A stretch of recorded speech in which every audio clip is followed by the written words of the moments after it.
Hi කොහොමද ඔයාලට? ඔයාලා හැමෝම සතුටින් පරිස්සමට ඉන්න ඇති කියලා මං හිතනවා. ටික දවසකට පස්සේ තමයි ඔන්න මම vlog එකක් අරගෙන ආවේ. ඉතින් මේක දවස් ගානක vlog එකක්. මේ සතිය අපිට වැඩ ගොඩක් තිබුණ සතියක්. ඉතින් ඒ සතිය අපිට තිබුණ වැඩ මොනවාද කියලා තමයි අද මම මේ වීඩියෝ එකෙන් ඔයාලට අරගෙන එන්නේ. ඉතින් බබාගේ බාරොප්පු දෙන්න ගියා. තව බබාගේ වැඩ ගොඩක් තිබුණ අපිට මේ සතිය කරගන්න. කොටම කලින් ඔය අපේ channel එකට අලුත් කෙනෙක් නම් අපිව subscribe කරලා අපේ channel එකට එකතු වෙන්න කියලා ආරාධනා කරනවා. දැන් ඉතින් බබාට මාස 3ක් ඉවරනේ. ඉතින් ඒ මාස 3 ඉවර වෙනවත් එක්කම අපි බබා ඉපදෙන්නත් කලින් වුණ බාර ඔප්පු දෙන්න තියෙනවා.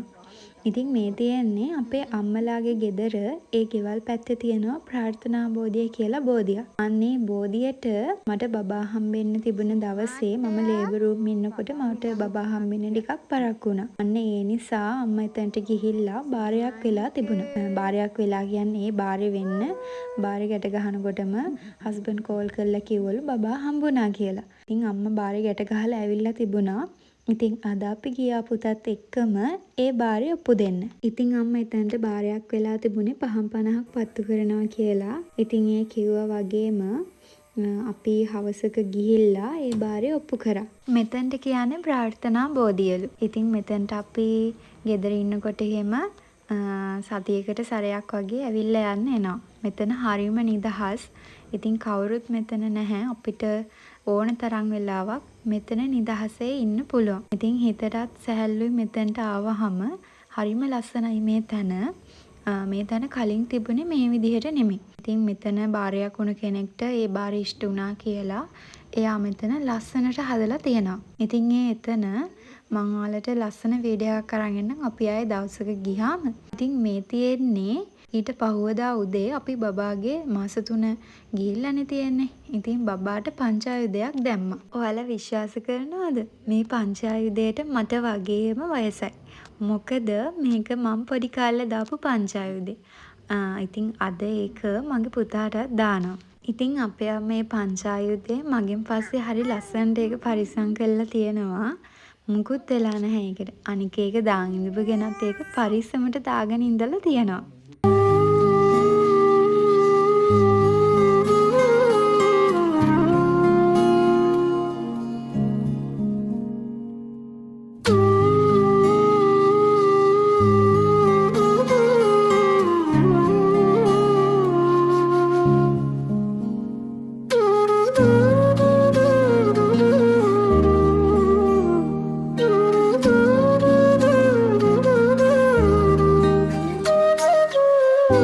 අපි ගෙදරින් ඇවිල්ලා දැන් අපේ ගෙදර තමයි ඉන්නේ.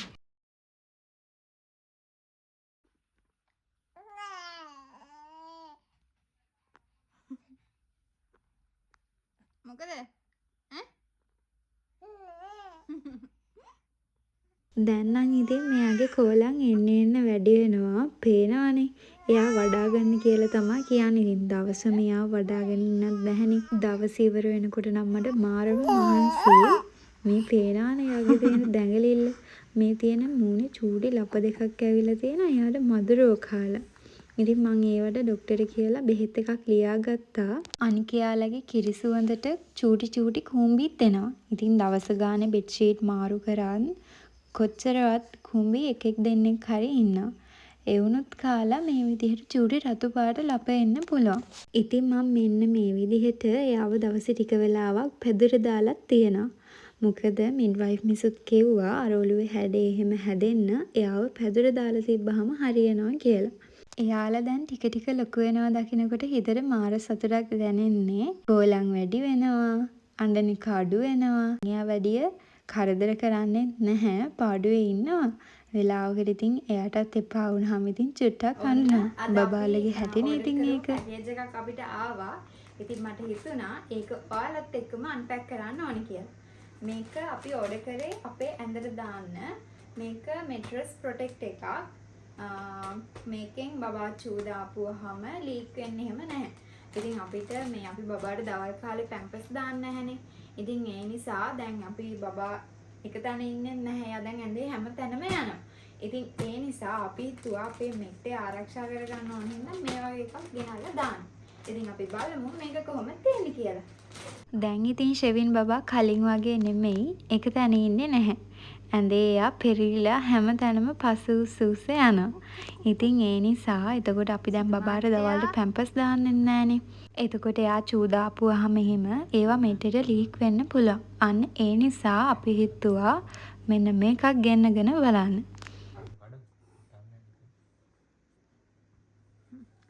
හතුරක් ඕනද මේකට? ඉතින් මේක මෙන්න මේ විදිහට තමයි තියෙන්නේ. මේකේ තව කලර්ස් තියෙනවා. අපි ඉතින් වයිට් කලර් එක තමයි ඕඩර් කරේ. මේකෙත් තියෙනවා තව අර කොන් 4ට විතරක් ෆිට වෙන්න දාන එක. ඊළඟට සම්පූර්ණයෙන්ම මෙට්ටෙම ෆිට වෙන්න දාන එක. ඉතින් අපි ඒකේ සම්පූර්ණයෙන්ම ෆිට වෙන්න දාන එක තමයි ගෙන්නුවේ. ඉතින් බලමු අපි ඒක කොහොමද තියෙන්නේ කියලා. කතුරු නෑ මේක මේ විදිහට තමයි කඩන්නේ. මේකට මෙයාලගේ අවුරුද්දක වොරන්ටි එකක් තියෙනවා කිව්වා. ලීක් එහෙම තියෙනවා නම් එයාලා මාරු කරලා දෙනවා මේක. දෙනවා කියලා කිව්වා. ඔව් දෙනවා කියලා කිව්වයි. මේක තව වොෂින් මැෂින් උනත් දාලා අපිට වොෂ් කරන්න පුළුවන්. එහෙම මුකුත් ප්‍රශ්නයක් නැහැ. එයාලා මේකේ මේ බලමු මොනවද තියෙන්නේ කියලා. මේකේ එයාලගේ කාඩ් එක එහෙම තියෙනවා. වොරන්ටි කාඩ් එක. මේක එයාලගේ වොරන්ටි කාඩ් එක. මේ විදිහට තමයි තියෙන්නේ.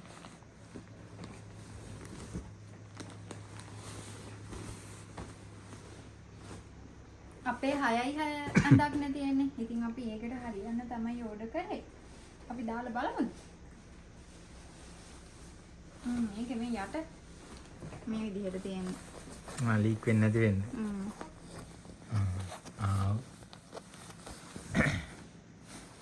මෙන්න මේ විදිහට ඇඳට ෆිට වෙන්න දාන්න පුළුවන් මේක. දාලා බලමු. අත්තිය සිදු අත්තිය ඕන් දැන් වාර ඇති තරම් චූ දාන්න පුළුවන් ඇඳේ. ඔව් චූ විදින්න.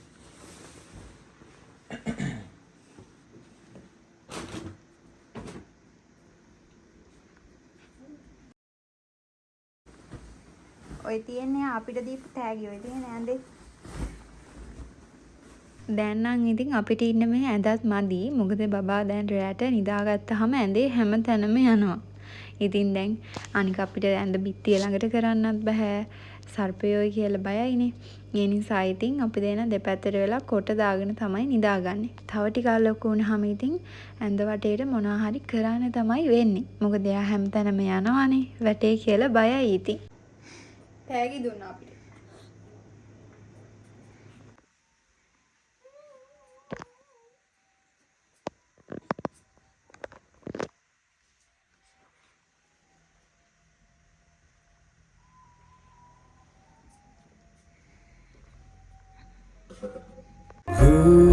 රෝසමල්යයි මලක පෙති අතරේ නුඹ පිපුණා. මේ තියන්නේ එදා දවසේම රෑ අපේ ගෙදර කට්ටිය ආවා. අම්මා අප්පච්චි නංගිලා දෙන්න ආවා. ඉතින් එදා රෑට අපි රයිස් තමයි හැදුවේ. ඉතින් අපේ අප්පච්චි තමයි රයිස් හැදුවේ.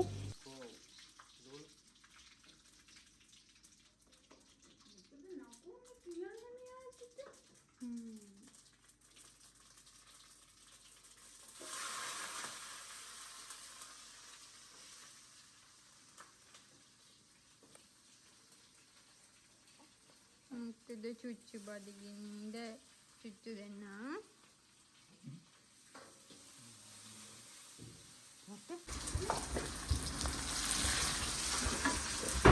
ඉතින් ටික වෙලාවකට පස්සේ බබා හොඳටම නිදාගත්තා. හැබැයි මේ නිින්ද නම් ඉතින් ටික වෙලාවක් තමයි තියෙන්නේ. එයා හරියටම නිදාගන්නේ රෑ 11ට 12ට. අපේ අප්පච්චිට කියලා ඉතින් මෙහෙම කෑමක් හදව ගන්නවා කියන්නේ ඉතින් ඒක කලාතුරකින් තමයි වෙන්නේ. ගෙදර ඉන්නකොට උනත් එයා ගොඩක් උයනවා අඩුයි. අනිත් අයට ඉතින් ඔයලා දුන්නට එයා ගෙදර උයනවා නම් අඩුයි. බබා බණ්ඩියට ආව මුල් දවස්වලත් මම ඉස්සල්ලාම කන්න ආස උනේ අප්පච්චි හදන එළවලු රොටි එක. ඉතින් ගෙදර ඉන්නකොට උනත් එහි ප්‍රෙග්නන්ට් අයට අප්පච්චි කන්න හදලා දෙන්නේ එළවලු රොටි. ඉතින් මටත් චූරි පැටිය බණ්ඩියට ආවහම ඒ එළවලු රොටි එකම කන්න ආස හිතුණා. ඉතින් මං එයාට කිව්වා මෙහෙම එළවලු රොටි කන්න ආසයි කියලා. එයා එළවලු රොටි ගොඩක් අදන් ආවා මට කන්න.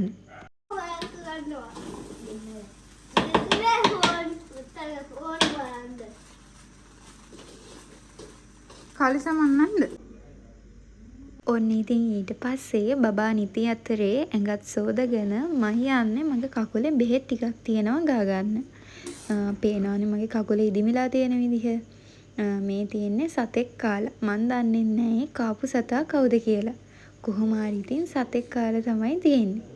මේ ගමේ ඉන්නම අත්තම්ම කෙනෙක්. ඉතින් එයා ගාවට ගිහාම එයා කකුල බලලා අපිට බෙහෙත් ටිකක් දුන්නා 3 වරුවක් ගන්න කියලා. ඉතින් අනේ බෙහෙත් ටික තමයි මේ ගන්න. මේක මං චුට්ටක් රෑ වෙලා ගන්න. ඒ නිසා තමයි ඔය එයා බැනගෙන යන්නේ මට.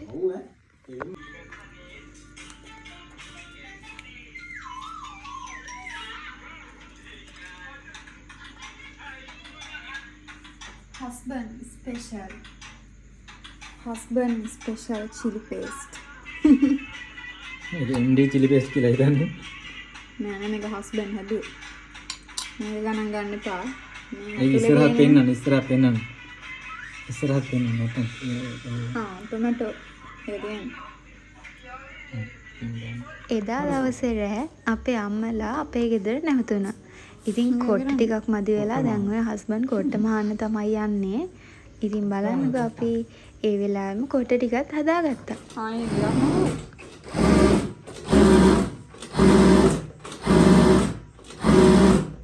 ගයිස් වෙදි කපනවා වගේම මහන්නත් පුළුවන් නේ.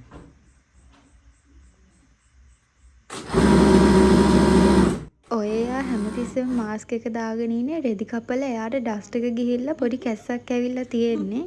අන්න ඒ නිසා ඉතින් එයා හැම වෙලේම මාස්ක් එක දාගෙන තමයි ඉන්නේ. ඔය තියෙන ඉතින් අපේ ගාමන්ට් එකේ ටී-ෂර්ට් මැහිලා ඉතිරි වෙනේ කෑලි. ඒ කෑලි ඉතින් දාලානේ කොහොමත් ඉතින් කොට්ට හදන්නේ. ඉතින් මේ උරු ගොඩක් තියෙනවා අපි ළඟ.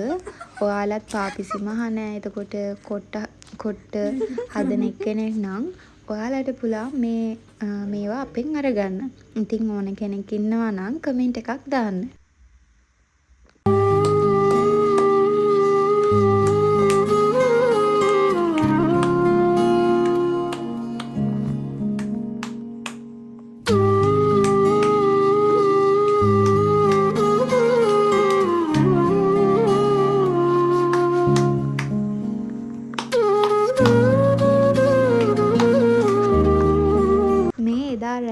අපි රෙදි වගේක් තිබිලා ඒවා කට් කරා.